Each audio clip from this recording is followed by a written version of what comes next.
Vamos então começar o 38º capítulo, o caso Tobias. No terceiro dia de trabalho, alegrou-me Tobias com agradável surpresa. Fim do serviço ao entardecer, uma vez que outros se incumbiram da assistência noturna, fui fraternalmente levado à residência dele, onde me aguardavam belos momentos de alegria e aprendizado. Logo de entrada, apresentou-me duas senhoras, uma já idosa e outra bordejando a madureza. Esclareceu que esta era sua esposa e aquela irmã. Luciana e Hilda, afáveis e delicadas, primaram em gentilezas. Reunidos na formosa biblioteca de Tobias, examinamos volumes maravilhosos na encadernação e no conteúdo espiritual. A senhora Hilda convidou-me a visitar o jardim, para que pudesse observar de perto alguns caramanchões de caprichosos formatos. Cada casa em nosso lar parecia especializar-se na cultura de determinadas flores. Em casa de Lísias, as glicínias e os lírios contavam-se por centenas. Na residência de Tobias, as hortênsias inumeráveis desabrochavam nos verdes lençóis de violetas. Belos caramanchões de árvores delicadas, recordando o bambu ainda novo. Apresentavam no alto uma trepadeira interessante, cuja especialidade é unir frondes diversas, à guisa de enormes laços floridos na verde cabeleira das árvores, formando gracioso teto. Não sabia traduzir minha admiração. Embalsamava-se a atmosfera de inebriante perfume. Comentávamos a beleza da paisagem geral, vista daquele ângulo do Ministério da Regeneração, quando Luciana nos chamou ao interior para a leve refeição. Encantado com o ambiente simples, cheio de notas de fraternidade sincera, não sabia como agradecer ao generoso anfitrião. A certa altura da palestra amável, Tobias acrescentou sorridente: "O meu amigo, a bem dizer, é ainda novato em nosso ministério e talvez desconheça o meu caso familiar." Sorriam ao mesmo tempo as duas senhoras e, observando minha silenciosa interpelação, o dono da casa continuou: "Aliás, temos numerosos núcleos nas mesmas condições. Imagine que fui casado 2 vezes." Indicando as companheiras de sala, prosseguiu num gesto de bom humor: "Creio nada precisar esclarecer quanto às esposas." "Ah, sim", murmurei, extremamente confundido. "Quer dizer que as senhoras Hilda e Luciana compartilharam das suas experiências na Terra?" "Isso mesmo", respondeu tranquilo. Nesse íntere, a senhora Hilda tomou a palavra, dirigindo-se a mim: "Desculpe o nosso Tobias, irmão André. Ele está sempre disposto a falar do passado quando nos encontramos com alguma visita de recém-chegados da Terra." "Pois não será motivo de júbilo", aduziu Tobias bem-humorado, "vencer o monstro do ciúme inferior, conquistando pelo menos alguma expressão de fraternidade real?" Olha a colocação de Tobias, né? Vencendo o monstro do ciúme inferior, conquistando pelo menos alguma expressão de fraternidade real? "De fato", objetei, "o problema interessa profundamente a todos nós." há milhões de pessoas nos círculos do planeta em estado de segundas núpcias. Como resolver tão alta questão afetiva considerando a espiritualidade eterna? Sabemos que a morte do corpo apenas transforma, sem destruir. Os laços da alma prosseguem pelo infinito. Como proceder? Condenar o homem ou a mulher que se casaram mais de uma vez? Encontraríamos, porém, milhões de criaturas nessas condições. Muitas vezes já lembrei com interesse a passagem evangélica em que o Mestre nos promete a vida dos anjos, quando se referiu ao casamento na eternidade. Forçoso é reconhecer, todavia, com toda a nossa veneração ao Senhor, atalhou o anfitrião bondoso, que ainda não nos achamos na esfera dos anjos, e sim dos homens desencarnados. Mas como solucionar aqui semelhante situação? Perguntei. Tobias sorriu e considerou. Muito simplesmente, reconhecemos que entre o irracional e o homem há uma série enorme e gradativa de posições. Assim também entre nós outros, o caminho até o anjo representa imensa distância a percorrer. Ora, como podemos aspirar à companhia de seres angélicos se ainda não somos nem mesmo fraternos uns com os outros? O que ele está perguntando aqui é uma grande verdade. Como é que a gente pode aspirar a ser anjo se a gente não consegue nem ser fraterno entre nós? Claro que existem caminheiros de ânimo forte que se revelam superiores a todos os obstáculos da senda por supremo esforço da vontade, mas a maioria não prescinde de pontes ou do socorro de guardiões caridosos. Em vista dessa verdade, os casos dessa natureza são resolvidos nos alicerces da fraternidade legítima, reconhecendo-se que o verdadeiro casamento é de almas e essa união ninguém poderá quebrantar. Quando o casamento é de almas, quando as almas estão unidas para conviverem juntos, nada poderá quebrar essa união. Ela se mantém no plano espiritual, ela continua, no plano espiritual. Nesse instante, Luciana, que se mantinha silenciosa, interveio acrescentando: convém explicar, todavia, que tudo isso, felicidade e compreensão, devemos ao espírito de amor e renúncia de nossa Hilda. A senhora Tobias, no entanto, demonstrando humildade digna, acrescentou: calem-se. Nada de qualidades que não possuo. Buscarei sumariar nossa história a fim de que nosso hóspede conheça meu doloroso aprendizado. E continuou, depois de fixar um gesto de narrador amável. Tobias e eu nos casamos na terra quando ainda muito jovens, em obediência às sagradas afinidades espirituais. Creio desnecessário descrever a felicidade de duas almas que se unem e se amam verdadeiramente no matrimônio. A morte, porém, que parecia enciumada de nossa ventura, subtraiu-me do mundo por ocasião do nascimento do segundo filhinho. Nosso tormento foi então indescritível. Tobias chorava sem remédio, ao passo que eu me via sem forças para sufocar a própria angústia. Pesados dias de umbral abateram-se sobre mim. Não tive remédio senão continuar agarrada ao marido e ao casal de filhinhos, surda a todo esclarecimento que os amigos espirituais me enviavam por intuição.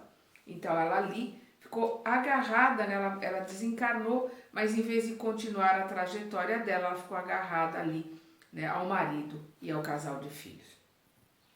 Queria lutar como a galinha ao lado dos pintainhos. Reconhecia que o esposo necessitava reorganizar o ambiente doméstico, que os pequeninos reclamavam assistência maternal. Tornava-se a situação francamente insuportável. Minha cunhada, solteira, não tolerava as crianças e a cozinheira apenas fingia dedicação. Duas amas jovens pautavam toda a conduta pessoal pela insensatez. Não pôde Tobias adiar a solução justa e, decorrido um ano da nova situação, desposou Luciana, contrariando meus caprichos. Ah, se soubesse como me revoltei! Semelhava-me a uma loba ferida.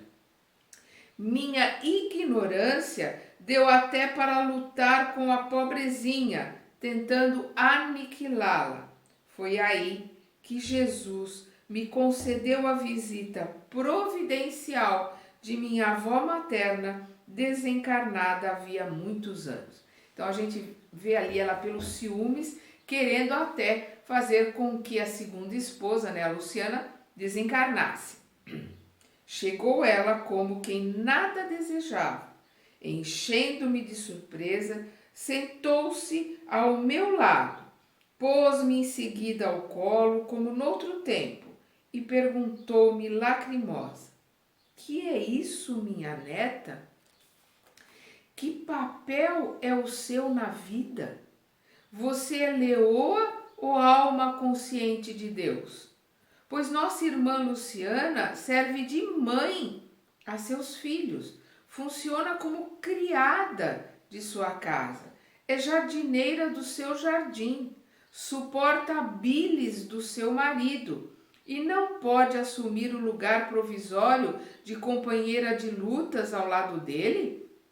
Então ela chamou ela aos brios. O que ela estava fazendo ali? Ela era uma leoa ou era um ser espiritual, ou era uma mãe, ou era realmente alguém que amava o marido? Porque quem ama liberta, quem ama quer o bem dos seres amados, né?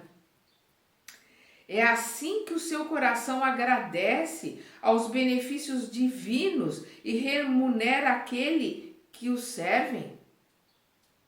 Quer você uma escrava e despreza uma irmã? Hilda, onde está a religião do crucificado que você aprendeu? Oh, minha pobre neta, minha pobre.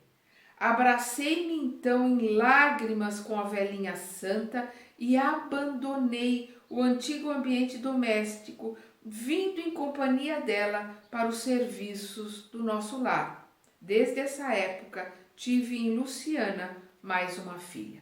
Então ela entendeu ali, conseguiu se desvencilhar, deixar de ser uma obsessora naquela casa, porque era o que ela era, uma obsessora do marido, dos filhos, querendo prejudicar a segunda esposa, e ela partiu em companhia da avó e passou a ter em Luciana uma filha que estava ali cuidando do marido, cuidando dos filhos.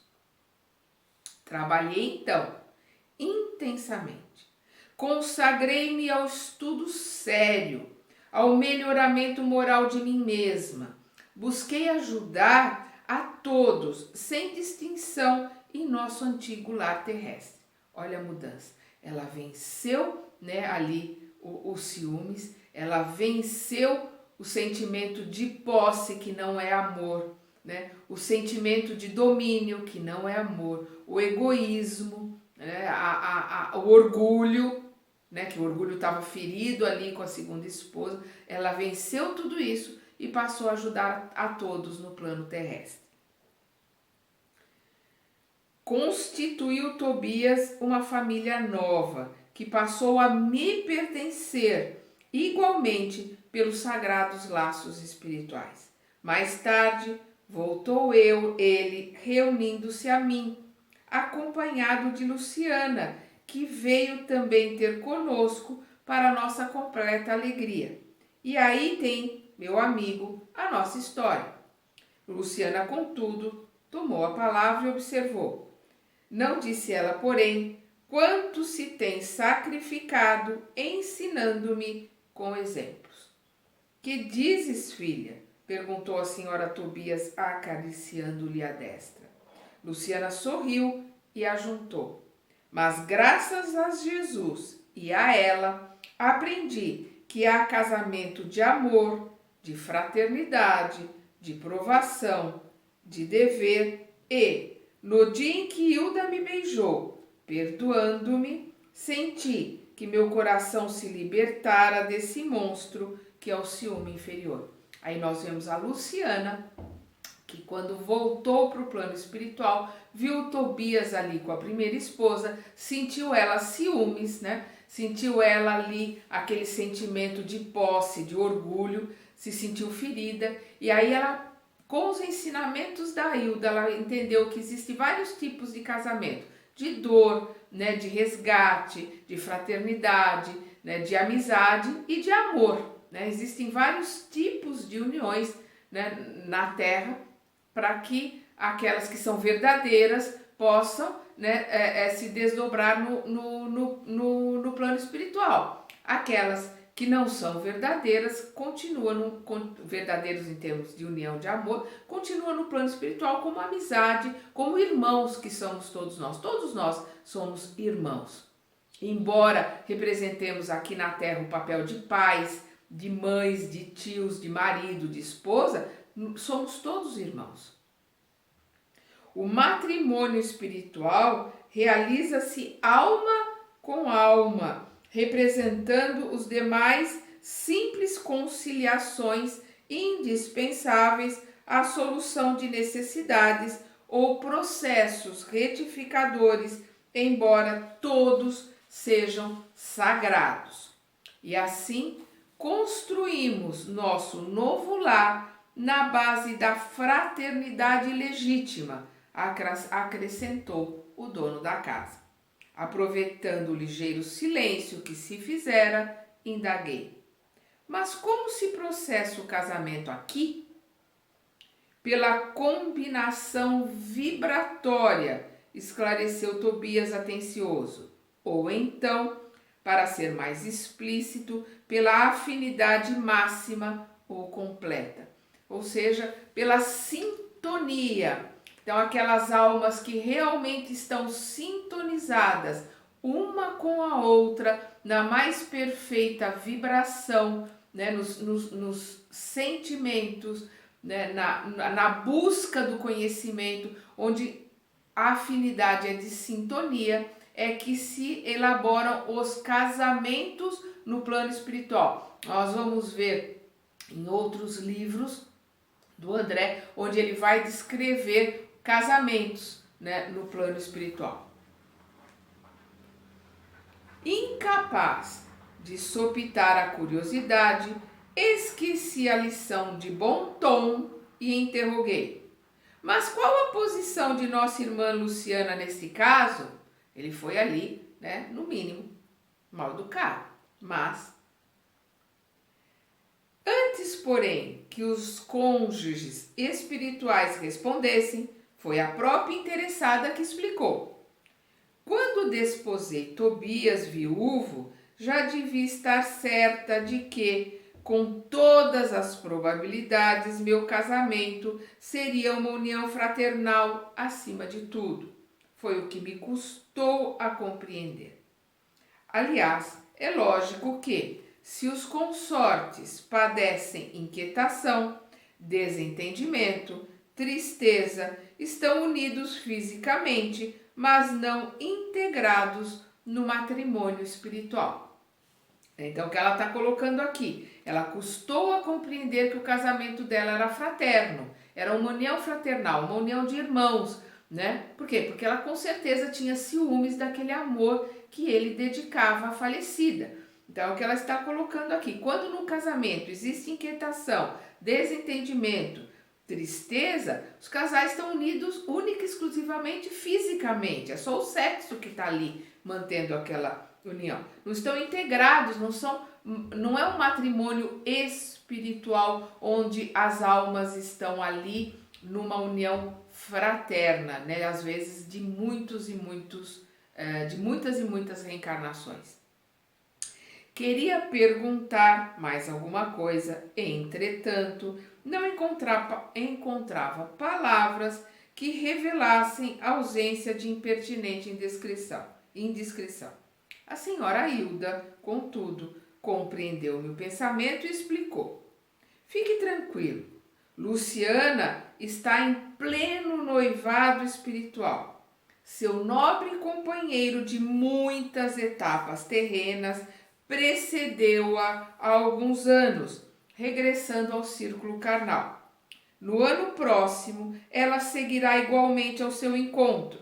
Creio que o momento feliz será em São Paulo. Sorrimos todos alegremente. Nesse instante, Tobias foi chamado às pressas para atender um caso grave nas câmaras de retificação. Era preciso, desse modo, encerrar a palestra. Então, nós vemos aqui que Luciana realmente tinha uma relação de irmandade, uma relação fraterna com o Tobias, e que ela tinha um espírito com o qual ela realmente mantinha essa união de amor, esse casamento espiritual, e que eles foram noivos ali no plano espiritual, né? Eles realizaram o noivado ali no plano espiritual, que é o comprometimento de se reencontrarem na Terra e se casarem novamente na Terra.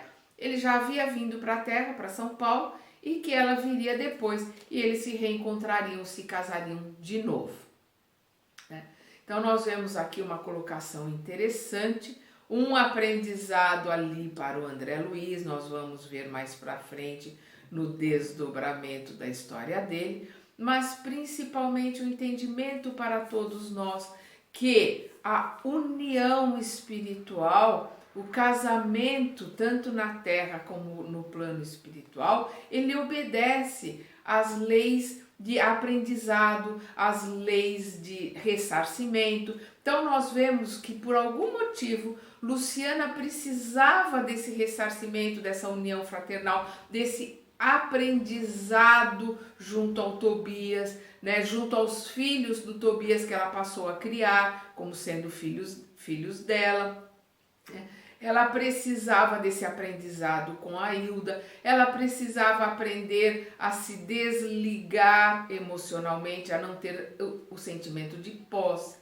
No desencarne, ela aprendeu a lidar com os ciúmes e a entender como os relacionamentos funcionam. Aí ela teve o direito de se reencontrar com o amado, né? Ficarem noivos ali no plano espiritual e acertarem o reencarne na Terra. Vamos lembrar que o Lísias também está com a noiva ali, né, junto à Dona Laura, junto ao André Luiz, planejando o reencarne na Terra para continuarem o aprendizado e o aprimoramento. Vamos continuar estudando e aprendendo com o André Luiz no próximo.